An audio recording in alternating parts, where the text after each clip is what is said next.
This video is sponsored by SBO Digital Marketing.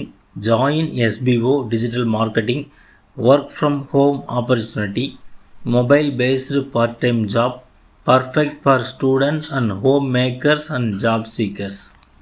Skip பண்ணாதீங்க, பெரிய தப்பு. தினம் 300 ரூபாய் சம்பாதிக்க அரிய வாய்ப்பு. இன்ஸ்டாகிராம், ஃபேஸ்புக் பயன்படுத்த தெரிந்தால் போதும் content post and content publishing மூலமா தினம் 300 ரூபாய் சம்பாதிக்கலாம். இந்த வேலை செய்ய 5 நிமிடம் போதும். Work training support, group communication support, all language customer live chat support, முக்கியமா சொந்தமா ஒரு பிசினஸ் ஸ்டார்ட் பண்ற அளவுக்கு உங்களால கற்றுக்கொள்ளவும் முடியும், சம்பாதிக்கவும் முடியும். இந்த வேலை வாய்ப்பு வழங்குவது 5 வருடத்திற்கு மேல ரன் ஆகிட்டு இருக்க நம்ம தமிழ்நாட்டு company school of business organisation private limited. மேலும் விவரங்களுக்கு டிஸ்கிரிப்ஷன்ல கொடுத்திருக்க நம்பருக்கு வாட்ஸ்அப் பண்ணுங்க.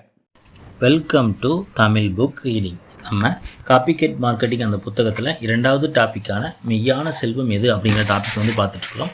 இதில் தற்காலிக வருவாய்க்கு அடிமை அப்படிங்கிறதுக்கு கீழே என்ன கொடுத்துருக்காங்கன்னு பார்க்கலாம். இந்த வீடியோவில் வெளியிலிருந்து பார்க்கும்போது டாக்டர் ஸ்மித் ஒரு இனிமையான வாழ்க்கை வாழ்வதாக தோன்றலாம். ஒரு நாகரிகமான கிளப்பில் சேர்வதற்கும் கொலோடராவில் செலவுமிக்க பனிச்சறுக்கு விடுமுறைகளை கழிப்பதற்கும் கரீபியன் தீவுகளில் ஓய்வான உல்லாச கடற்பயணம் மேற்கொள்வதற்கும் தேவையான பணம் நம்மிடம் இருப்பதை நாம் எல்லோருமே விரும்புவோம். டாக்டர் ஸ்மித் நம்மில் பலரும் கனவில் மட்டுமே காணக்கூடிய வாழ்க்கை முறையை அனுபவிக்கிறார் என்பதில் சந்தேகத்திற்கு இடமே கிடையாது.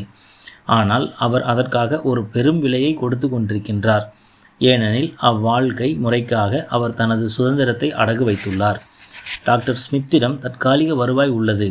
ஆனால் அவரிடத்தில் தன் விருப்பம் போல் வந்து செல்லக்கூடிய சுதந்திரம் இல்லை.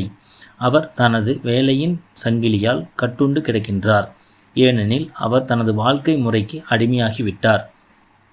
டாக்டர் ஸ்மித்திற்கு பிடித்திருக்கின்றதோ இல்லையோ தினமும் அவர் தனது அலுவலகத்துக்கு சென்றாகவே வேண்டும். அவர் அலுவலகத்துக்கு செல்லவில்லை என்றால் அவருக்கு பணம் கிடைக்காது. அவருக்கு பணம் கிடைக்கவில்லை என்றால் அவரால் வீட்டு கடன் தொகையை செலுத்தவோ, காருக்கான கடன் தவணையை கட்டவோ, கடன் அட்டைகளுக்கான கட்டணங்களை செலுத்தவோ, தனியார் பள்ளியில் படிக்கும் குழந்தைகளுக்கு கல்வி கட்டணத்தை செலுத்தவோ முடியாது. தொழில் வல்லுநர்கள் பலரும் இளம் வயதிலேயே மாரடைப்புக்கு பலியாவதில் வியப்பேதும் இல்லை. ஒரு விபத்து நிகழ்வதற்காக காத்து கொண்டிருக்கின்றது என்ற தலைப்புக்கு கீழே பெரும் தொகையை சம்பளமாக பெறும் மருத்துவர் ஒருவர் தனது கைகளில் கீழ்வாதம் ஏற்பட்டு அதனால் வேலையை தொடர முடியாமல் வருவாய் ஈட்ட முடியாத நிலையில் என்ன செய்வார்?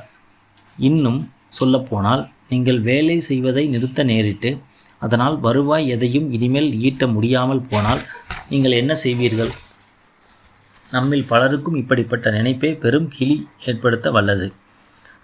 அதுதான் வருவாய் ஈட்டுவதில் உள்ள பிரச்சனை. அது தற்காலிகமானதுதான். நீங்கள் வேலை செய்வதை நிறுத்திவிட்டால் வருமானமும் நின்றுவிடும். உங்களுக்கு உங்கள் வேலையை தவிர வேறு எந்த வழியிலும் வருமானம் இல்லாத பட்சத்தில் நீங்கள் பேரழிவை நோக்கி சென்று கொண்டிருக்கின்றீர்கள் என்பதே இதற்கான அர்த்தமாகும்.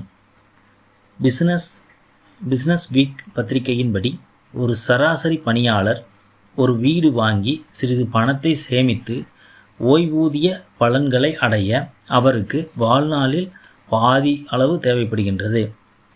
ஆனால் இவை அனைத்தையும் இழப்பதற்கு சுமார் 6 மாத காலம் வேலை இல்லாமல் இருந்தாலே போதும். எப்படிப்பட்ட ஒரு பயங்கரமான நிலை இது என்ற நண்பர்களே, இதனுடைய கண்டினியூட்டி அடுத்த வீடியோவில் பார்க்கலாம். தொடரும்.